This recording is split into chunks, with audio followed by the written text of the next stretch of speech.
of the complete works of William Shakespeare abridged in the Southside High School Bible Auditorium. Now, a few brief announcements before we get underway.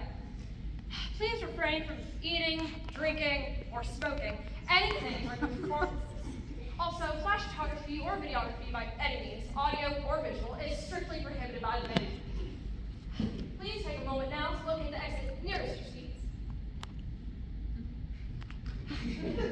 Should the theater experience a sudden loss of pressure, oxygen masks will deploy automatically. Simply place the mask over your nose and mouth and continue to breathe normally. If you're at the theater with a small child, please remember, place your own mask on first and let that little bugger fend for himself. Allow me to introduce myself. My name is Addie Jenkins, and today, my two partners and I are going to attempt a feat which we believe to be unprecedented in the history of theater. That is, to capture in a single theatrical experience the magic, the genius, the towering grandeur of the complete works of William Shakespeare. Now, we have a lot to get through today, and only 60 minutes to do so. So at this time, I'd like to introduce Lady, who is one of America's preeminent Shakespearean scholars. She's a recent graduate from Kansas City High School, where she took one AP Lit course and read 2 books about William Shakespeare, I think. She's here today to write a brief preface to complete works. Please welcome to the stage, Mrs. Salem Combs.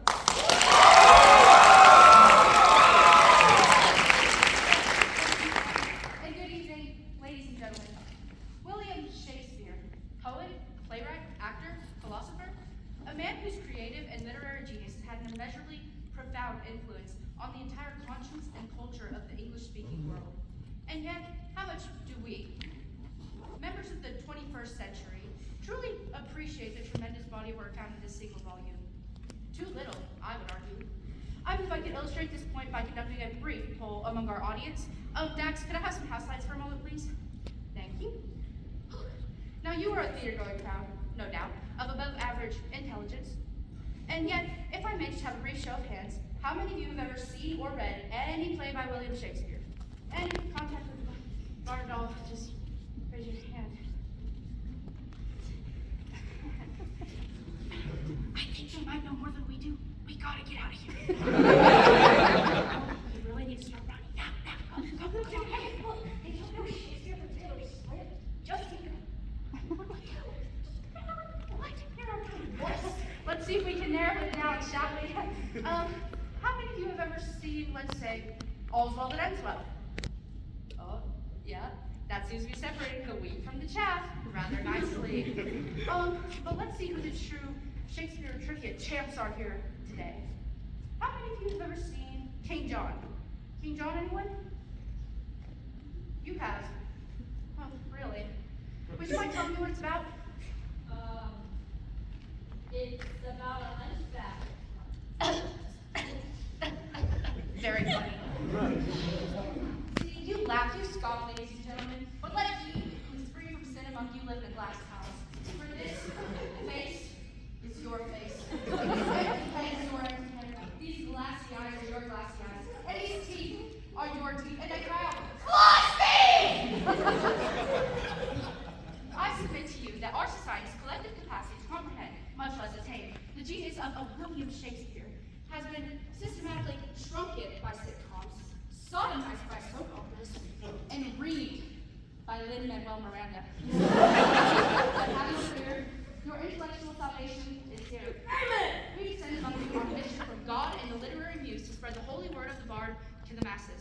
Yes! To help you take those words called steps out of the 21st century quagmire of Timothy Chalamet, Pedro Pascal, and Jeremy Jordan, and into the future! A glorious future. A future where men and women wear pink ties and pride. A future where this book is found in every hotel room across the country. This is my dream, ladies and gentlemen. And it begins here tonight.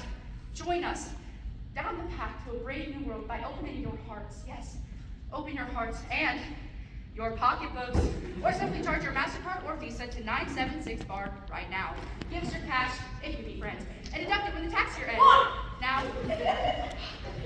on with the show, and may the bard be with you. Thank you, and hallelujah! Those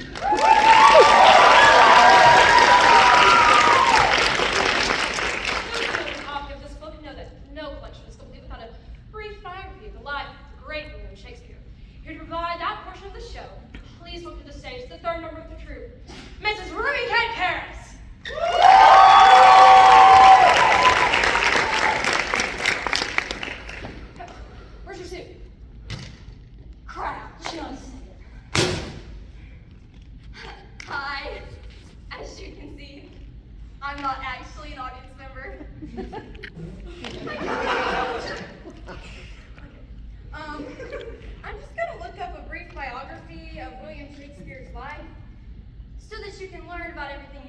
everything because I guess he was important.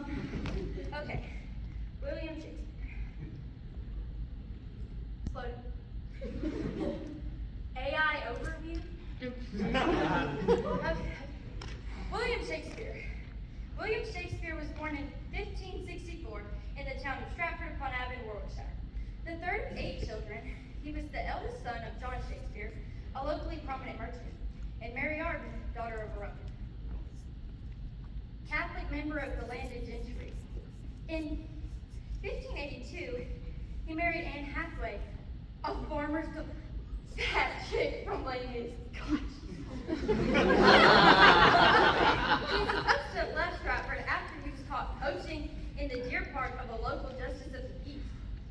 Shakespeare arrived in London by 1588, and by 1592 he achieved success as an actor and a playwright. After 1608, his dramatic production lessened, and it seems that he spent more time in Stratford. There he dictated to his secretary, Rudolf Hess, the work Mein Kampf, in which he set forth his program for the restoration of Germany to atone a position in Europe. After reoccupying the Rhineland zone between France and Germany and annexing Austria the state and the remainder of Czechoslovakia, Shakespeare made first 1939, thus precipitating World War II. I didn't know that. Okay, Shakespeare remained in Berlin when the Russians entered the city and committed suicide with the messengers they were on. He lies buried in the church in Stratford. Thank you.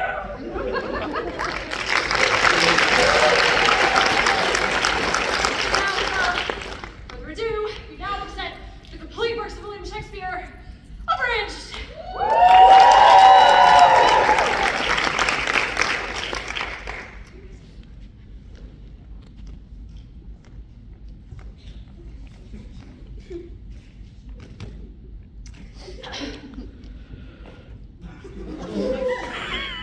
All the world's a stage, and all the men and women merely players.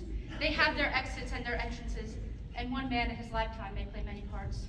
One man in his lifetime may play many parts. How true, ladies and gentlemen. Where better to begin our exploration of the complete works of William Shakespeare than in Verona, with one of his most beloved plays, Romeo and Juliet. After extensive research and analysis, we decided to give our abbreviated version of Romeo and Juliet with the prologue.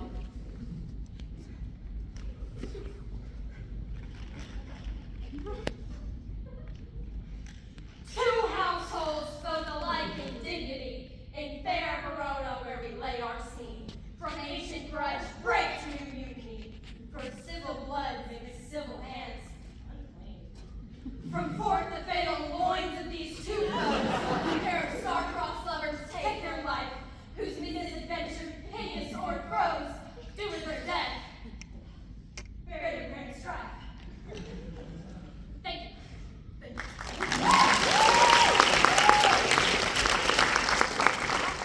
Scene 1.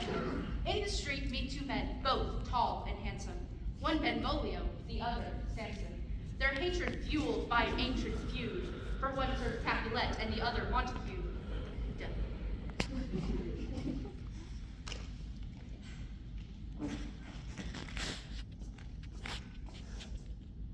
Do you bite your thumb at me, sir? No, sir, I do but my thumb. Do you bite your thumb at me, sir? No, sir, I do not bite your thumb at you, sir. And do you bite my thumb? Do you quarrel, sir? Quarrel, sir? No, sir. But if you do, sir, I implore you. I serve as good a man as you. No better. Yes, better. You lie.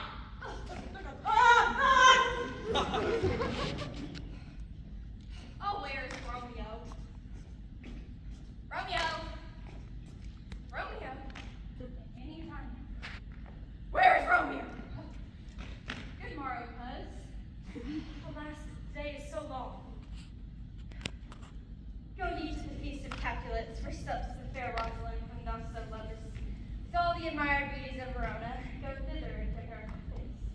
Sup that I shall show, and I shall make thee think thy swan a crow. I shall go along, no such sight be shown, but to rejoice in splendor of my own. Well, so much for Act 1. Now to the feast of Capulet, where Romeo is doomed to meet his Juliet. And in a scene of timeless romance, Romeo will attempt to get into Juliet's heart.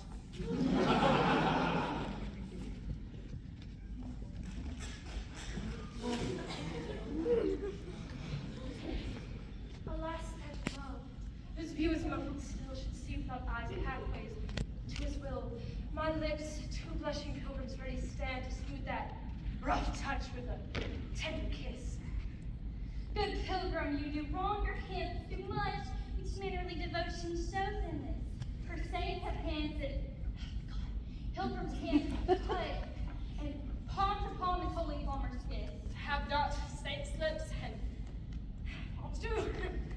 Saints do not move, though grant for prayer's sake. Then move not while my prayers effect I take. And from my lips, the sin they have took. No trespass sweet the earth. Oh, give me my second.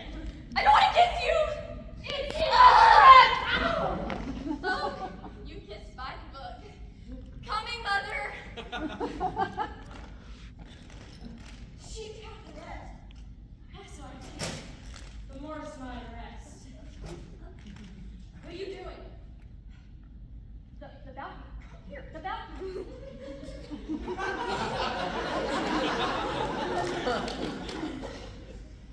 But soft would like to remember with your words. Oh, Romeo, Romeo, wherefore art thou, Romeo? Deny thy father and refuse thy name, which is no part of thee. And if thou wilt be not, but be sworn my love, and no longer be a Capulet.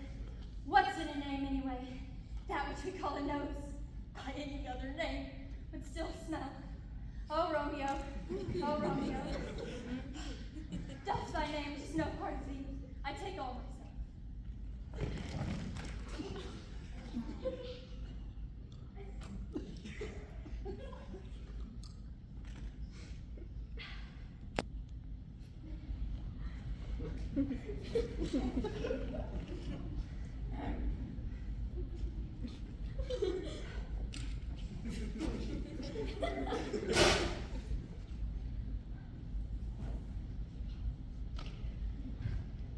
I shall be new baptized. Henceforth, I shall never be Romeo. Call me much love. What? I shall be new baptized. Henceforth, I shall never be Romeo. Call me much love. Call you butt love. Henceforth, I shall never be Romeo. Oh God, you're butt love. I shall never be Romeo. Butt love. Ow! What a man art thou? Art thou not Romeo and among thee? Neither, fair maiden, neither theedest like. Romeo, I know thou wilt say aye, and I will take thy word. Then if thou swearest thou mayest prove false. Romeo, if thou dost love me, pronounce it then. Lady, by yonder blessed moon, I swear. No, do not swear. Although I join in thee, I have no joy in this contract tonight. It is almost too rash, too sudden, too like the lightning, which doth cease to be ere one can say it lightning. Sweet thing.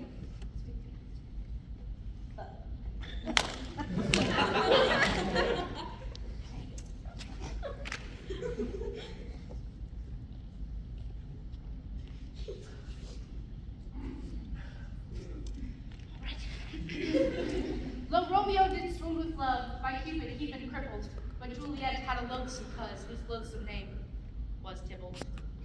Romeo, the love I bear thee can afford no better turn than this.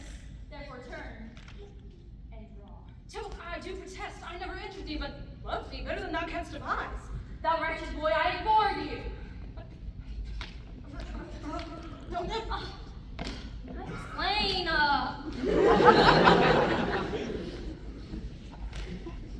What do I do now? I don't know, she skipped all of this. I still don't know what to do. Go to here. Where? Go. Oh, okay. From Tailstead onward, the lovers are cursed, despite the best efforts of friar and nurse. Their fates pursue them, they can't seem to duck it, and at the end of Act 5, they both kick the bucket.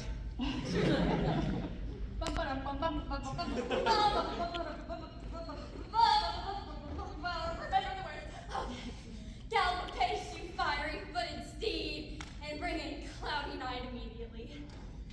Come night, come civil night, come Romeo, thou day in night, come gentle, loving, black-browed night. Oh, night, night, night, night, night.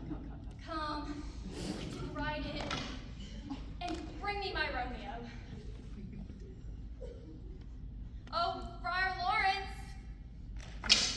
Oh, Romeo is Sybil is slain, and I've got cramps, and his wing is annoying me. I've got a not so fresh feeling. Juliet,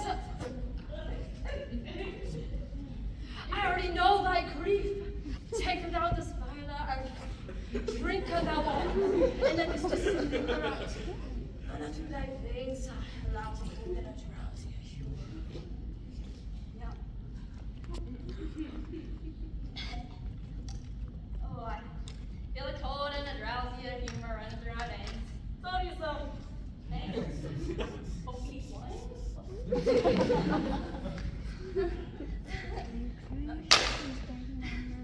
is kind of nice. Yeah. Or not.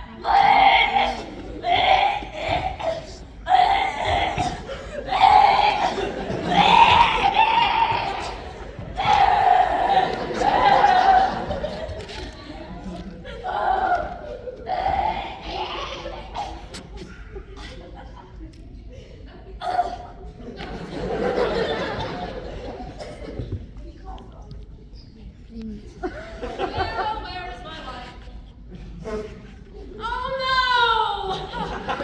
Death that had sucked the honey out of thy breath has no more yet upon my beauty. Oh, Juliet, why art thou yet so fair? I don't know, just lucky, I guess. Shall I believe that unsubstantial death is amorous? Sweet heroine. Oh, here's to my love. Where's God?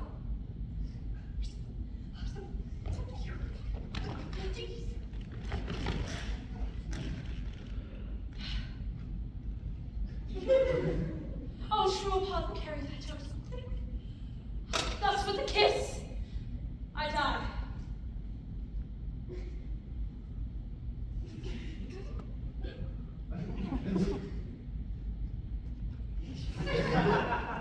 Oh!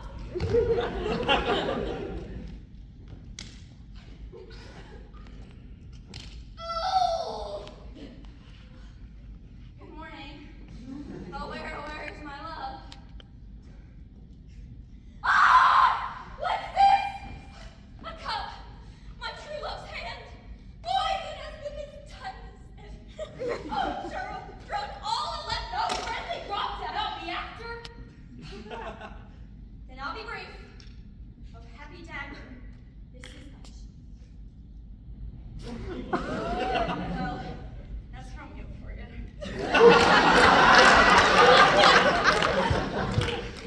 Ah! Ah! Hey! Ah! Oh, my brain is going on my brain. Ah! I'm not dying. Ah! Sorry. They're rusted, let me die. The end. Epilogue.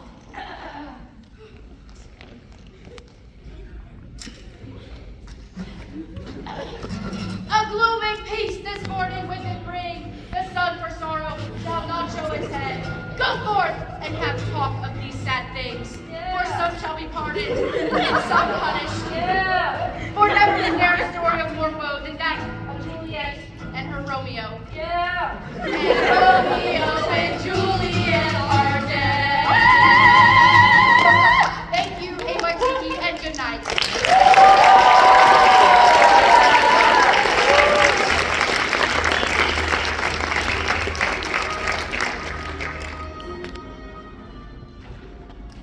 But now we move on to one of Shakespeare's more mature plays, such as the dark and brooding tragedy, Othello, the Morgue of Venice.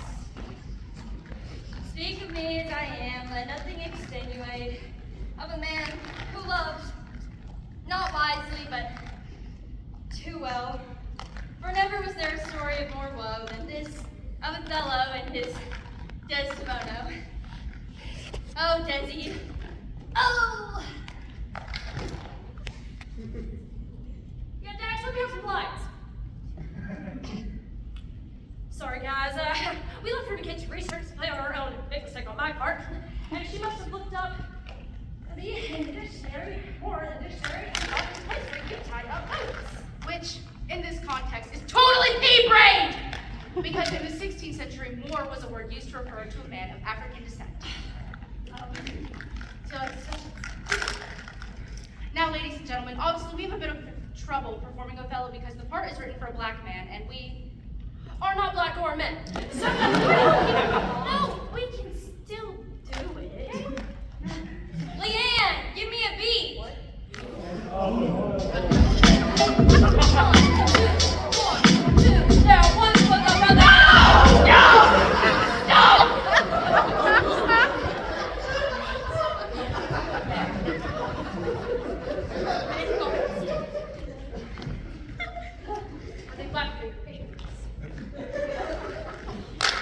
Let's just take a break from all this heavy tragedy for a while and move on to comedies. Yeah. The comedies, yeah. Comedies. Now, Shakespeare was a genius at taking different plot devices and adapting them to be his own. See, these influences include the Greek plays of Plautus and Terence, Ovid's Metamorphoses, which are hysterically funny, not, and the rich Italian tradition of commedia dell'arte. Basically, Shakespeare stole everything he ever wrote. Stole is kind of strong, distilled maybe. You see, right, well then he distilled 3 or 4 of the funniest gimmicks of his time and milked them into 16 plays. Basically, Shakespeare was a formula writer. Once he found something that worked, he used it Over and over and over again. So, Mr. Shakespeare, the question we have for you is this. Why did you write 16 comedies when you could have written just one? In answer to this question, we've taken the liberty of condensing all 16 of Shakespeare's comedies into a single play, which we've entitled The Comedy of Two Well-Measured Gentlemen, Lost in the Midsummer's Twelfth Night in Winter. Or Cymbeline taming Pericles of Fortune in the Tempest of Love, as much as you like it, for nothing. Or The Love Boat Goes to Verona. Act 1. A Spanish duke swears an oath of celibacy and turns the rule of his kingdom over to his sadistic and tyrannical twin brother. He learns the fantastical feats of magic and sets sail for the golden age of Greece, along with his daughters, 3 beautiful, identical twins. While around in the heel of Italy, the duke's ship is caught in a terrible tempest, which, in its fury, casts the duke up on a desert island alone with the loveliest of his daughters. Act 2. The long-lost children of the Duke's brothers, also coincidentally 3 sets of identical twins, have just arrived in Italy. Though still possessed of an inner nobility, they are ragged, destitute, penniless, flea-infested shadows of the men they once were, and in the utmost extremity are forced to borrow money from an old Jew who deceives them into putting their brains as collateral on the loan. Meanwhile, the 6 sisters fall in love with 6 Italian brothers, and 3 of whom are contentious, sharp-tongued little shrews, while the other 3 are airheaded little bimbos. Act 3. The shipwrecked identical daughters of the Duke wash up on the shores of Italy, disguise themselves as men, and become pages to the shrews and matchmakers to the Duke's brothers and sons. Act 4. The elderly fathers of the Italian sisters, finding their daughters missing, dispatch messages to the pages, telling them to kill any man in the vicinity. However, unable to find men in the forest, in a faithful, misguided act of loyalty, they deliver the messages to each other and kill themselves. Meanwhile, the Duke arrives in the forest disguised as Russian, and for no apparent reason performs an underwater version of Uncle Vanya. Act 5! The Duke commands the Furies to right their wrongs. The pages and the bimbos get into a knockdown, drag-out fight in the mud. Ew. During which the pages' costumes get ripped off, revealing the Duke's daughters. The Duke recognizes his daughters. The Duke's brothers recognize their uncle. And they all get married and go out to dinner. Except for a minor character in the second act who gets eaten by a bear, and then the Duke's brother's sons, who, unable to pay back that old Jew, give themselves lobotomies. And they all live happily ever after. Okay, well, now we're going to move on to the rest of Shakespeare's tragedies, because we found that the comedies aren't actually half as funny as the tragedies. Take, for example, Shakespeare's Scottish play, Macbeth. Wow! No! You can't say that! Sorry, I forgot.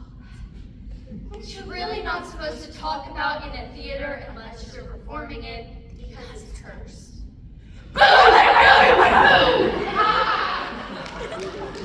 Unfortunately for you and us, however, not only do we perform an abbreviated version of Macbeth, but after much thorough research, we are able to do so In perfect Scottish Scottish accents. Double, double toil and trouble.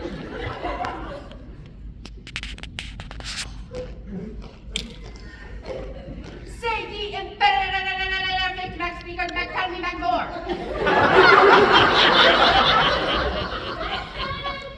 Macbeth, beware Macduff. None of women born shall harm Macbeth. I'm so sorry, my blood got the dumps and I don't know. Oh, that's the right. Then Mac what Mac I Mac need Mac Peter Mac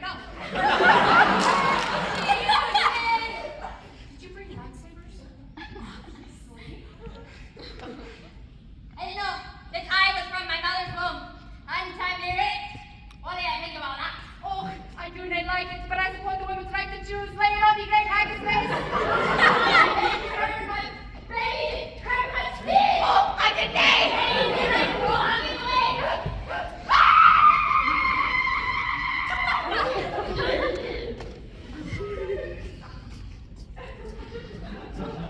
Behold, where lies the usurper's cursed head. Ah, Macbeth, your arm is anointed! And no, but never was there a story of more blood and death than this of Mr. and Miss Macbeth. Thank you.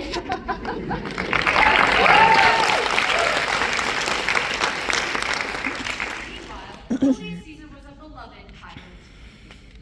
All hail Julius Caesar! Hail, citizens! Who was warned by a soothsayer. Beware the Ides of March. The great Caesar, however, chose to ignore the warning. What the hell are the odds of March? March. Why, that's today. Oh! And too rude. Friends, Romans, countrymen, I come to bury Caesar. Lend me your ear. So let's bury him and get on to my play. Antony! Antony! And Cleopatra. Is this an ass I see before me? Oh! Roman. Oh! Oh, I know not.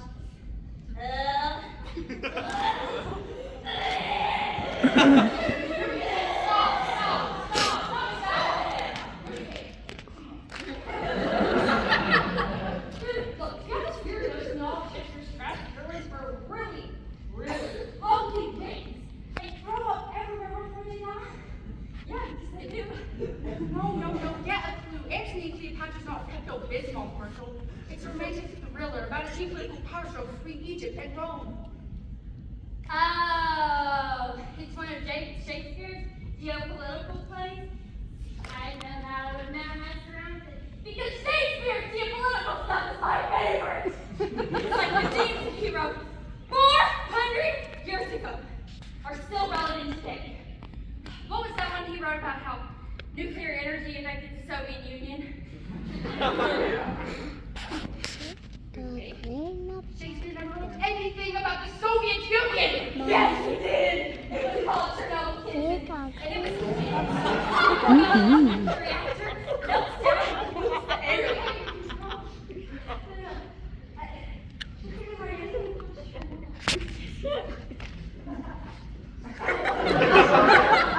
Shakespeare wrote a play called Two Noble Kinsmen. Not Chernobyl kinsmen. Right.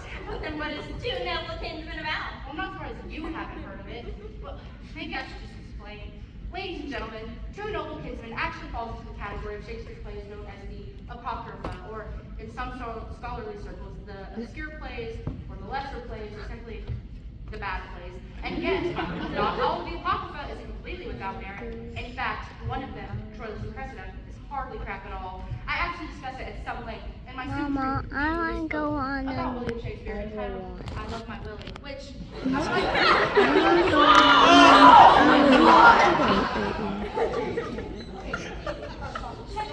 Is there anything in the how to write a roll explanation?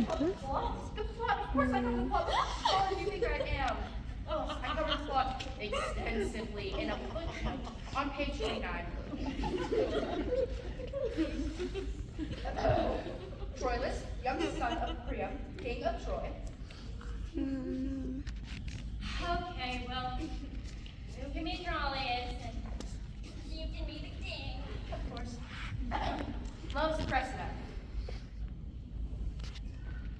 I'll get the win. The Greek commander, Agamemnon, has the Trojans surrounded. Whoa! Say it! Okay, stop. Absolutely no, he wants to Agamemnon. The Greek commander. No, dude, this is the stuff that kids get to study in school because it is so boring. Yes, like as soon as you said Agamemnon, I was like, sleep. Like, oh no, I'm sorry. I told Sammy back here right before we went on stage, I will not do dry, boring, pointless Shakespeare for these people because I will just turn them off to Shakespeare. God taught me here. Because that's what happened to me when I was a kid and I was in school and I was supposed to be learning about Shakespeare and I'd be looking out the window and all the kids playing ball and wondering why can't Shakespeare stuff be more like sports? Sports? What do you mean? Well, funny stuff. Sports are visceral. They're exciting to watch. Take, for example, Shakespeare's histories. All the kings and queens killing each other off and passing from one generation to the next. It's exactly like playing football, but with a crown. Yes, they are kind of, aren't they? I didn't see it. Well,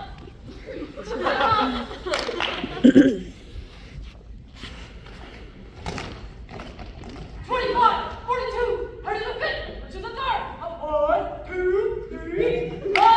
And the crown is snapped back George II.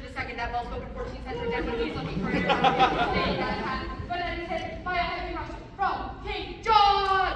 Oh, my girl's flashing jammers. The crown is in the air and Henry VI comes up with it. Victory is mine. And he's up with it. Oh, he's down. Oh, he's down. Oh, he come on out there. Score from the 12th century. You gotta believe this video of a 2 or 9. King John is in clear.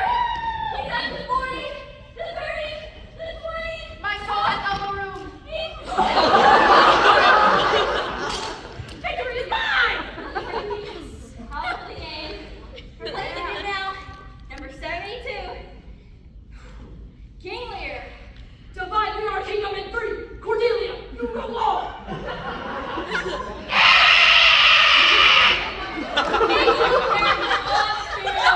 King Lear disqualified, and he's not happy about it. Man, hockey. Mine's up now. That father-son duo. Henry III, Prince Hal. Center snaps to the quarterback. Quarterback throws it back to the hunchback. Oh, it's like Richard's leg is giving some trouble. Ah, no! Oh, there's a pile up on the field. No! King of the 15, the 10, the 5, and he's starting to chop off his slice and grab. And touchdown for the Red Rose!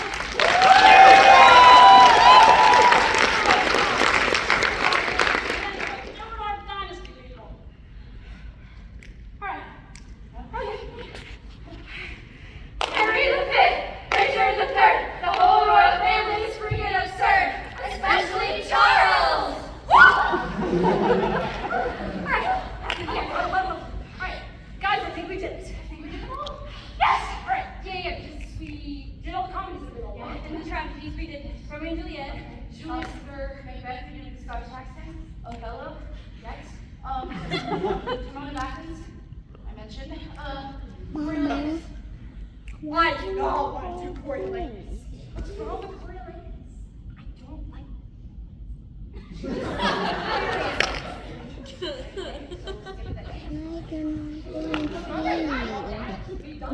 Yes! Alright, yes! So we've got like 20 minutes left. We've got one. What?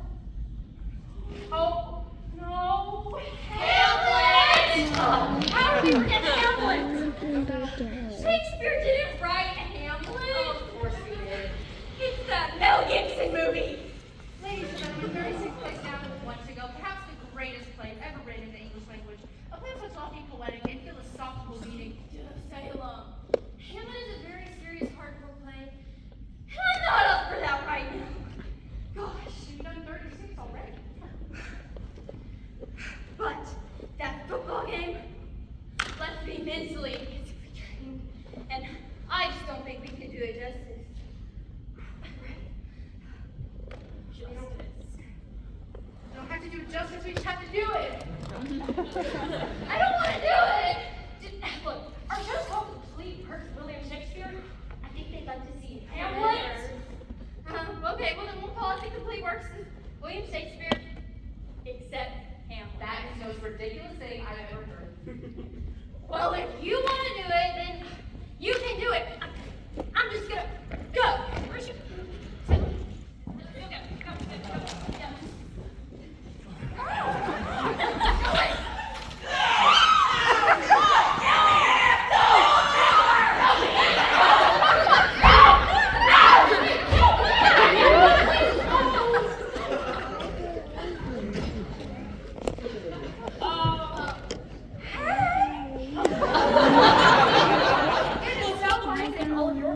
I don't know. Wow. Okay. Look, Salem's faster than Ruby Kate on a good day. So, while we wait for them, how are you liking the show so far? Thank you so much. Okay. We all like Billy Joel? Little Piano Man!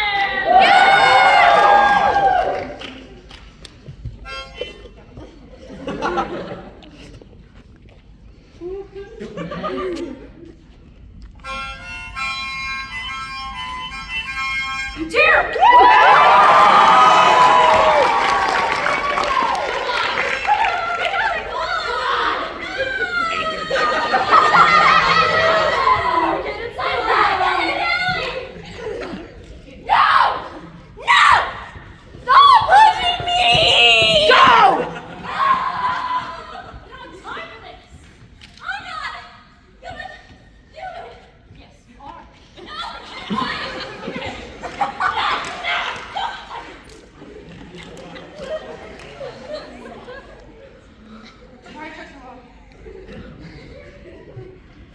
Hamlet, the tragedy of the Prince of Denmark.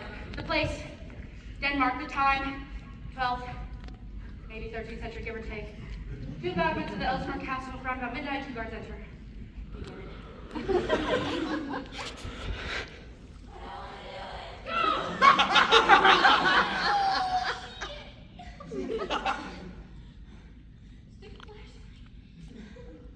Who's there?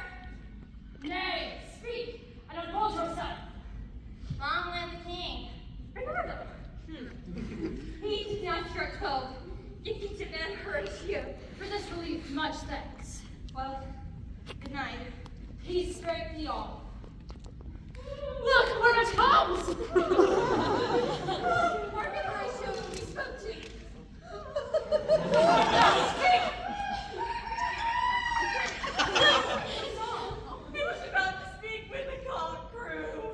Let us impart what we have seen tonight onto Hamlet, Prince of Denmark.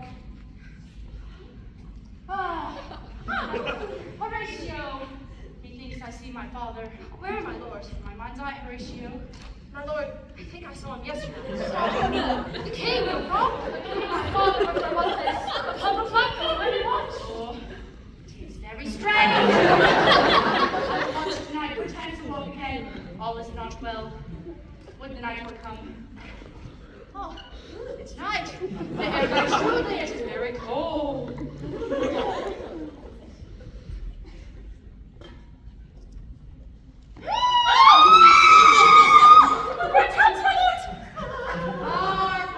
Speak! I am bound to hear. So art thou for revenge, but thou shalt hear. If thou ever didst thy father's love, revenge is foul and unnatural. Murder! Murder!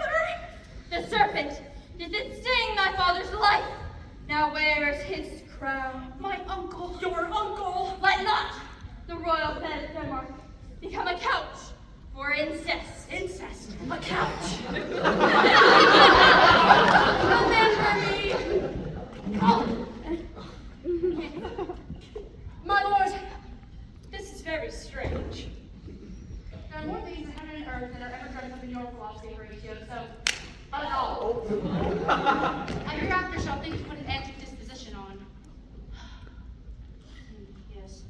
Oh, cursed spite that I ever was born to exit right. Run right.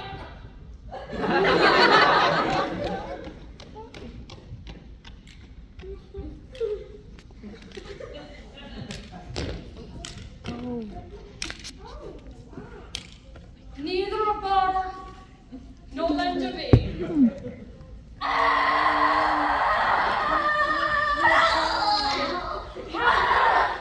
What's the matter? Out of hell, speak of horrors! He comes before me! Mad for thy loss?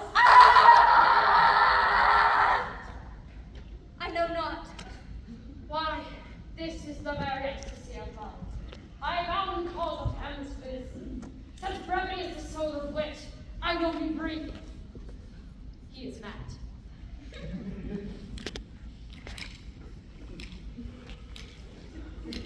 I am but mad northwest when the wind is southerly. I know a hawk from a handsaw. I'll have these players play something like murder my father before my uncle. And if you do but blench, I'll know my course. The place the thing wherein I'll capture the conscience of the king. To be or to not to be, that is the question. Whether 'tis noble in the mind to suffer. Oh no. Oh no, it's too early. Oh, for my life, for my life. Oh, no. I can't do it! No! Salem. Listen. Addie and I were talking about backstage. You don't have to go on with the speech if you don't want to. Yeah, just don't. I'm so embarrassed. Lady, you'll have to excuse her. It's a very heavy emotional speech. She's been under a lot of pressure lately with what's happening. Island, Jalen! No! Jalen and Salem's never got Love Island. I don't even know what this is. But we all know it's scripted absolute crap. Okay, well, I'm sorry if anybody feels ripped off, but we're just gonna stick to the speech for tonight. I think it's a really overrated speech anyway, because it's supposed to be about Hamlet killing his uncle, but he's talking about killing himself. I just think it really lessens the character. So we're just gonna skip to a later part of the play. Shall we skip to the famous play within a play scene? Yes, we'll just skip there so you won't miss anything at all. Oh, there is that one other speech of Hamlet's. I don't think we should cut it. The one of Mrs. Burton's Nancy, That's the one. right, there's this one speech that goes, I have a blade wherever I know not, lost all my mirth, forgone all custom of exercise, and indeed go so deep in my disposition that this goodly frame, the earth, seems to me but a sterile promontory. This most excellent canopy, the air, look you, this majestic floor hanging, this majestic roof spread with golden fire. Why, it seems to me nothing more than foul and pestilent congregation of vapors. What a piece of work is man, how noble in reason, how infinite in faculty. In form and moving, how express and admirable. In action, how like an angel. In apprehension, how like a god.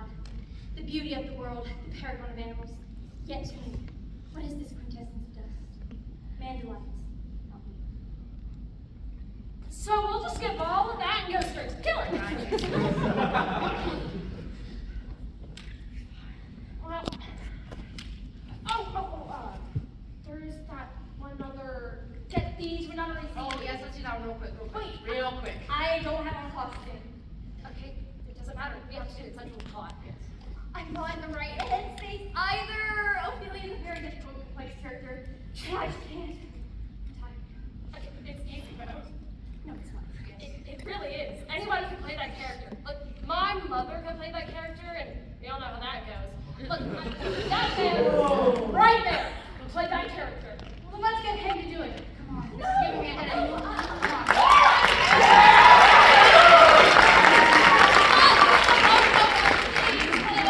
He's not a bozo. He volunteered. Come on. Get out here. All right. This is a marriage easy scene. He's volunteered. Okay. So Hamlet has this relationship with Ophelia, and what's happening with his mother and his father and his uncle and yada, yada, yada. He just can't deal with her anymore. No, he wasn't. So he gets all worked up and he tells her to get out of his life. He says, get thee to another. And all that Ophelia does in our version in response is screams. That's all she does. So let's try that, okay? All you gotta do is scream. Get thee to another Eve!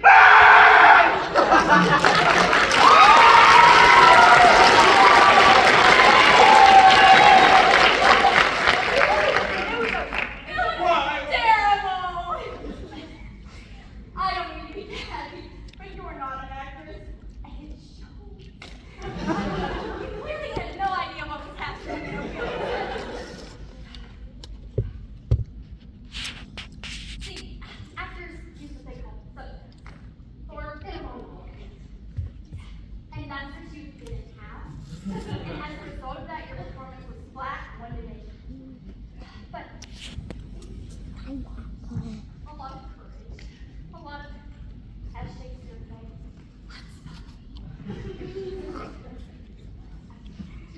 now, I think we really make this a happy moment. I think we should workshop this. Dax! Dax! Can we get some house lights, please? Oh. Okay, maybe we can get everybody to play out what's happening in Ophelia's head. Like the I, the ego, and the superego. Like a Freudian analysis. Right. Like Floridian analysis? I'll take care of the eye. Cool. I'll get the ego.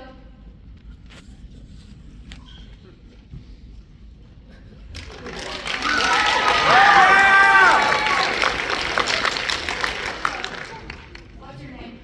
Elijah. No, we're gonna call you Adam. Okay, Adam.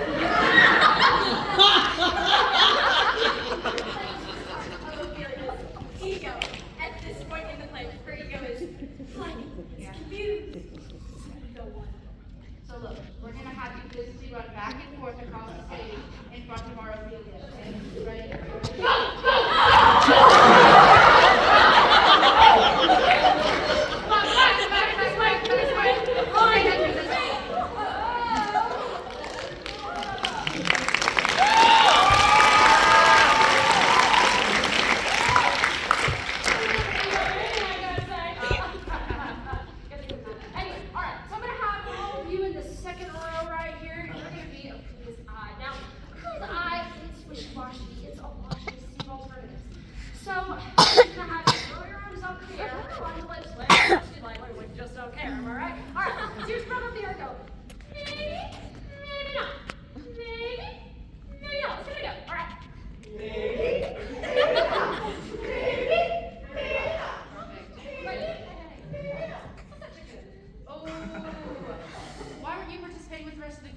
You know what that means, don't you?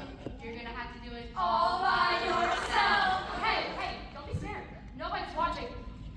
Do it. Now! Louder! Perfect. Okay. I know I'm solving. I feel a lot of love in this room. Okay, let's get everybody behind that second row to be Ophelia's superego. This is the final psychological component.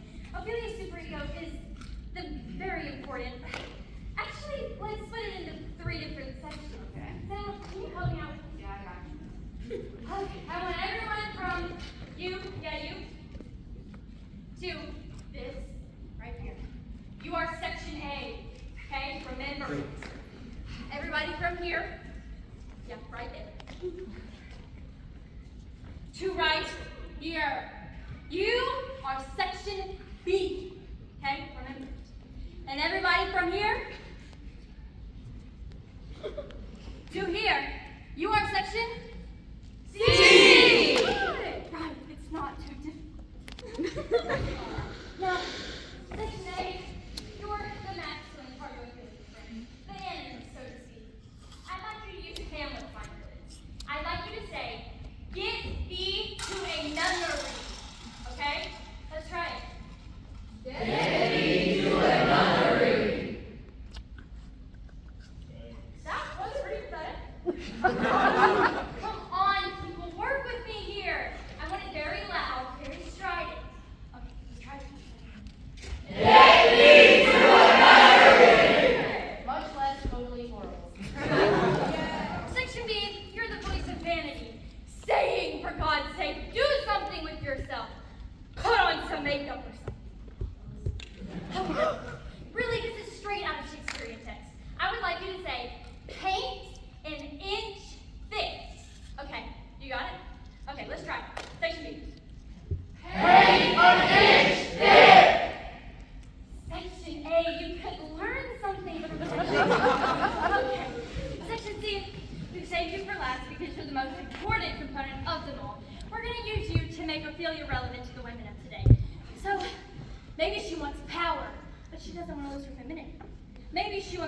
executive, but she wants to have babies.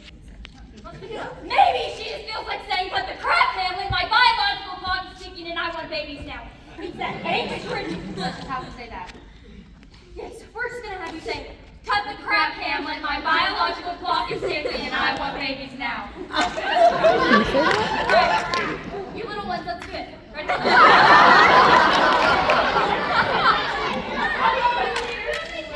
Say it. Cut the crap, Hamlet. My biological clock is ticking, and I want babies now.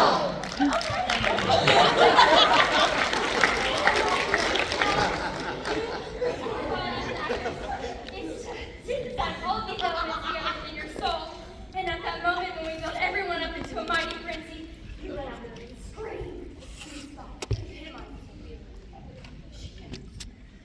Okay. Are we ready? Okay. All right, go. Get ready. Go. Arms up, baby.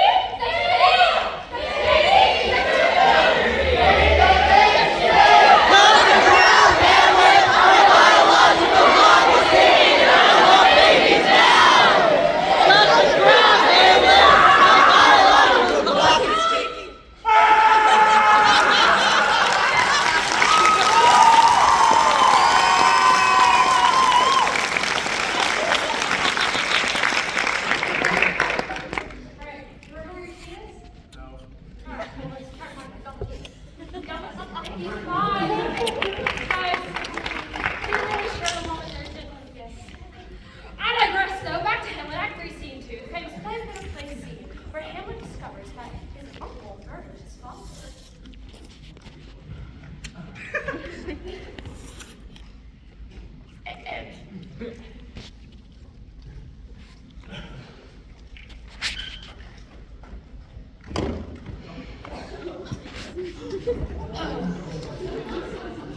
Will my lord hear this piece of work? On! Continue the present, please.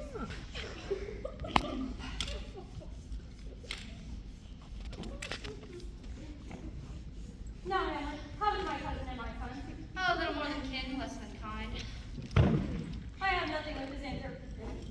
These birds are not mine. Have excuse, my lord. Get up. King of Denmark ski. 7 My lord, Act 1.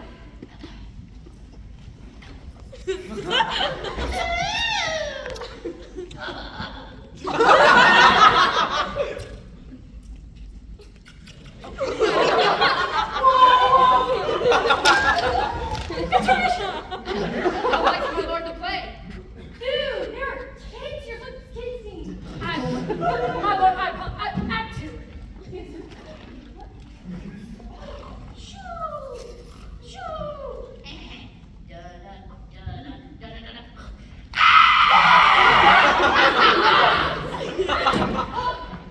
No, we're done. My lord, the queen would like to speak to you in her closet. And I will come to my mother. I will convey myself to hear the process.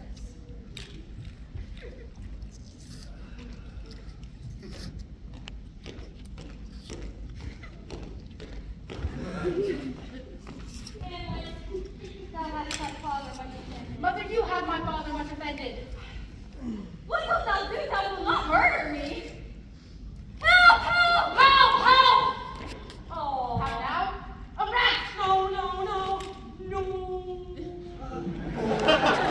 Please don't hurt me. It's gonna hurt.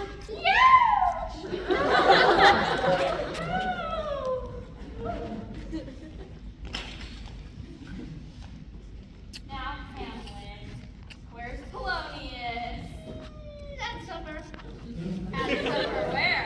Not where he eats, but where he is eaten. Oh no! It's Laertes! The son of Polonius. Brother to Ophelia. And a snappy dresser? Thanks.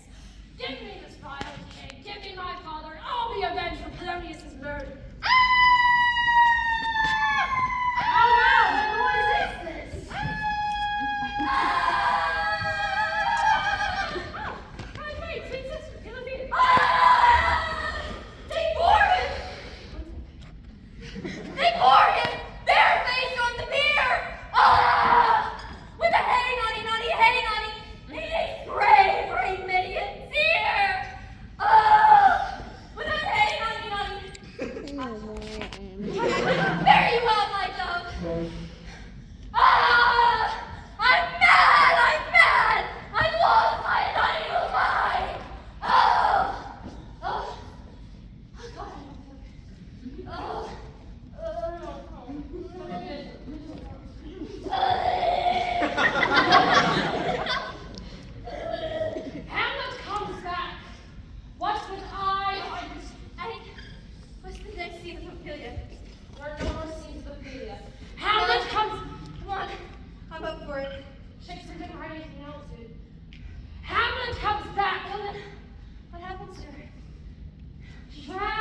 and anoint my sword. Here I go. Oh! What are you doing? Drowning! You're gonna do it, do it.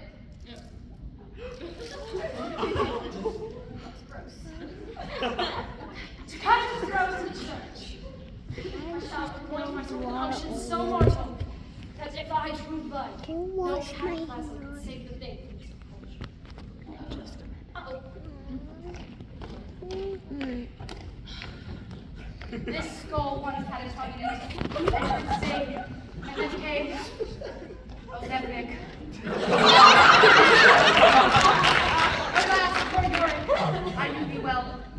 But soft, here comes the queen. Couch me a while, and mark!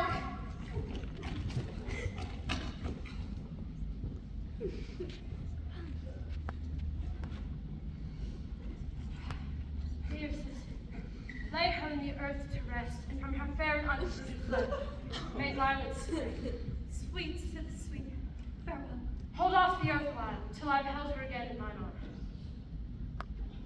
Who is he whose grief bears such an emphasis? This is I, Hamlet, the great Dane!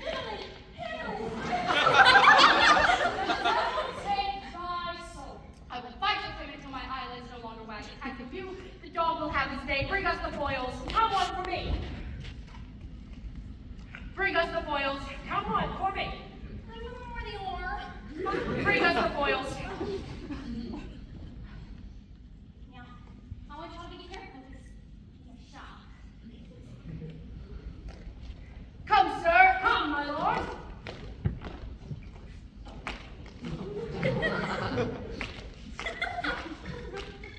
Ow! One. No. Judgment.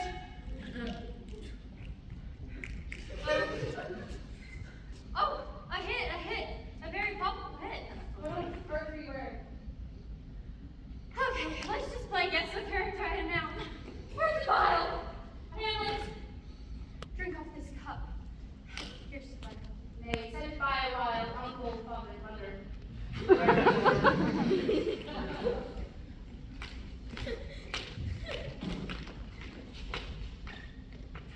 Another hit, what say you? A touch, I do confess.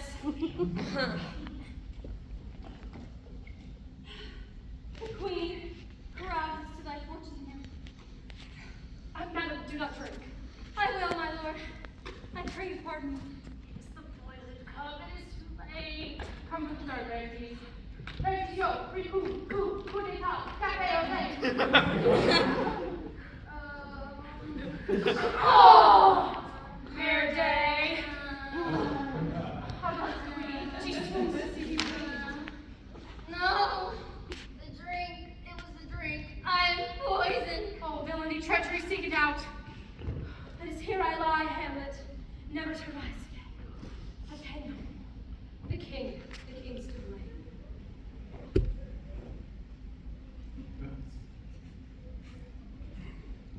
What's the point in Venom 2? That murderous cross-dressing babe followed my mother. But if they have, I died from my own true. Heaven make me free of it. I follow thee. You that look pale, that tremble at this chance, that are but mute or audiences to this act. If ever thou didst hold me in thy